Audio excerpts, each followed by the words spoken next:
bagaimana kabarnya? Tentunya kita luar biasa dengan semangat yang baru. Tetap semangat dan jaga protokol dan tetap jaga jarak dan menjaga kesehatan kita itu lebih penting. Dan tiba saatnya hari ini kita sama-sama untuk datang ke hadirat Tuhan. Kita bersama-sama bersatu hati untuk bersaat teduh sama-sama. Mari kita datang ke hadirat Tuhan lewat pujian kami.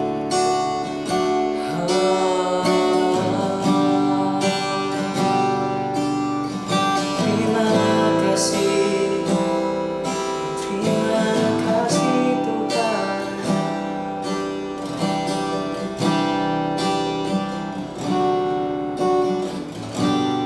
Bapa Kau mendengar seruan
yang sangat sempurna dalam setiap hidup kami.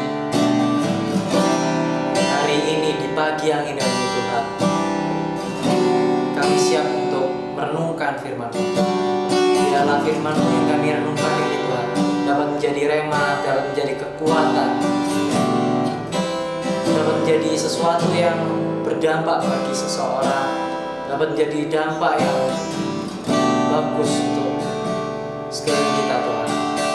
Dan kami percaya Tuhan, melalui renungan ini kami dikuatkan, kami diteguhkan Tuhan. Dalam nama Tuhan Yesus, haleluya, amin.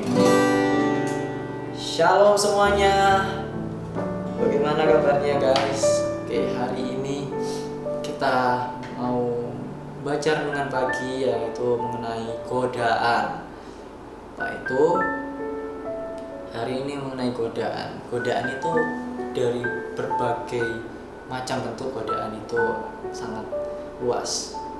Jadi dari apa yang aku mau bacakan hari ini, kita buka Alkitab kita dalam kitab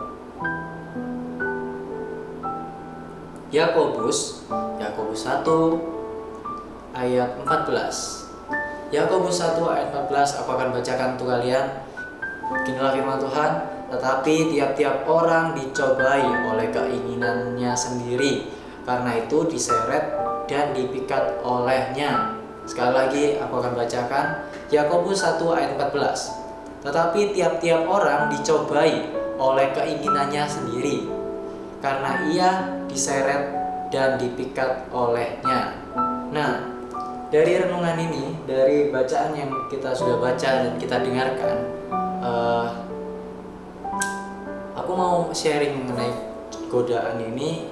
Tentunya godaan itu bukan dari Tuhan, godaan itu bukan dari Sang Pencipta kita, godaan itu melainkan dari diri kita sendiri. Terkadang dari godaan itu terkadang dari sikap kita sendiri.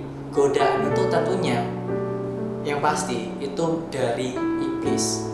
Iblis membuat kita untuk melakukannya. Nah, jadi iblis memperdayakan diri kita untuk berbuat sesuatu yang tidak diinginkan oleh Tuhan. Itulah sebuah godaan. Godaan itu, definisi godaan itu adalah sesuatu yang menurut Tuhan, yang tidak sejalan dengan apa yang diajarkan oleh Tuhan. Godaan itu sesuatu yang iblis perbuat untuk kita lakukan untuk menyenangkan iblis. Itu suatu godaan. Nah, ini adalah alasan yang sering dipakai oleh orang-orang yang membenarkan dirinya sendiri saat dia jatuh dalam godaan atau kehilangan kendali. Meskipun kita benar bahwa musuh kita berjalan sekeliling kita mencari orang untuk dimangsa, adalah juga benar bahwa pengikut Kristus memiliki kuasa Tuhan di dalam diri mereka. Apakah tergoda itu salah? Itu enggak salah. Manusia seringkali tergoda dengan hal-hal yang kecil. Contohnya keinginan mata, tergoda oleh keinginan mata, tergoda apa yang dilihat oleh mata, kesenangan sesaat, tergoda dengan hal-hal yang duniawi, contohnya aja gadget, tergoda dengan game. Itu tipu muslihat iblis. Semua yang dibuat oleh iblis itu mengikat untuk memisahkan antara komunikasi secara langsung dengan komunikasi visual. Itulah godaan iblis. Godaan iblis itu sangat luas sekali. Godaan itu berbagai macam godaan iblis yang iblis berbuat agar manusia itu jauh dari Tuhan, jauh dari ibadah, jauh dari merenungkan firman Tuhan, jauh dari kita saat teduh atau doa. Itulah godaan. Dimana godaan itu bertujuan untuk menjauhkan kita untuk jauh dari Tuhan. Jadi di sini yang aku mau tekankan bahwa janganlah tergoda oleh tipu muslihat iblis. Sekalipun zaman sekarang itu zaman teknologi yang sangat canggih dan gadget semakin bertambah, semakin luas, semakin canggih, teknologi sekarang semakin ngetrend dan semakin meningkat, dan teknologi semakin meningkat, Jadi orang kadang menyalahgunakan teknologi itu, yaitulah sebuah godaan itu. Terkadang orang sudah ada gadget, mereka melupakan yang namanya Alkitab buku, yaitu Bible book. Mereka melupakan itu semua. Terkadang banyak di sekeliling kita, jangankan kita menyalahkan anak muda, bahkan dari sisi anak-anak, orang remaja, mungkin ya kalau di Alkitab gadget lebih canggih, banyak penerjemahannya. Tapi ketika kita bawa Bible book, kita tentunya sangat terberkati secara langsung. Kita nggak perlu buka-buka. Mungkin kalau di gadget, Bible gadget, itu kita kadang sering terganggu dengan chat orang masuk atau gimana. Akhirnya malah buka chat orang, bukan buka Alkitab kita. Kadang kalau kita beribadah, itulah kesan yang dimana iblis menggoda kita di saat-saat kita beribadah. Jadi yang aku sarankan bukan sebisa mungkin kita mempersiapkan ketika kita mau ibadah, ketika kita mau bersekutu, kita benar-benar menggunakan Alkitab kita, bukan Alkitab gadget kita, seperti itu. Terkadang orang melupakan hal itu, tapi Tuhan itu selalu mengasihi kita, karena Tuhan kasihnya tidak terbatas, tapi kasih manusia yang terbatas. Tuhan selalu ada untuk kita, Tuhan selalu menyayangi kita. Bahkan di saat kita jatuh, saat kita berbuat salah, Tuhan tetap buka tangan untuk kita. Tuhan tetap, ayo, kamu harusnya seperti ini, ayo bangkit lagi. Kamu kalau jatuh, jangan jatuh terus kayak gitu. Tuhan selalu ada tangan Tuhan yang terulur untuk kita semua. Tapi kita tidak menyadari bahwa Tuhan itu mengulurkan tangan untuk kita. Itu yang kita perlu tahu, bahwa Tuhan selalu ulurkan tangan setiap kita jatuh maupun susah, senang. Tapi kalau senang pun kita nggak boleh melupakan Tuhan. Tuhan itu yang membuat kita senang saat ini. Tuhan yang merancangkan kita bahagia saat ini. Jadi susah senang selalu ingat Tuhan. Gembira, susah, senang, atau kayak gimana pun keadaan kita tak harus selalu luangkan waktu untuk Tuhan. Itu kuncinya. Jadi godaan itu selalu ada. Tapi ingat bahwa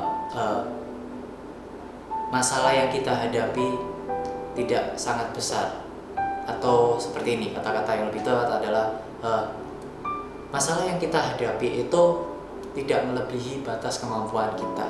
Dan Tuhan itu selalu ada buat kita. Dan iblis itu sebenarnya kecil. Yang besar itu adalah ego kita, keinginan kita yang besar. Tuhan itu besar, tapi ketika ego kita besar, Tuhan menjadi diabaikan atau dilupakan, bahkan seperti itu. Itu yang perlu kita tahu. Sampai di sini, mari kita tutup mata, lipat tangan, kita berdoa. Bapa, kami ucap syukur Tuhan, di pagi yang indah ini kami bisa merenungkan firman-Mu mengenai godaan, dan kami akan selalu kuat jika kami percaya dan kami mengetahui bahwa Engkau selalu ada di sisi kami, dan kami percaya bahwa kami tidak akan kalah oleh godaan yang iblis pakai untuk menggoda kami untuk jatuh dan menjauh dari Engkau Tuhan. Kami percaya Tuhan, kuasa-Mu yang memampukan kami. Kami tidak mampu Tuhan, dan Engkau yang memampukan kami. Kami percaya dengan kuasa-Mu kami dimampukan, dengan kekuatan-Mu kami dikuatkan. Dalam nama Tuhan Yesus. Haleluya, amin. Sampai di sini teman-teman. Tuhan Yesus memberkati. God bless you. Tetap semangat semuanya.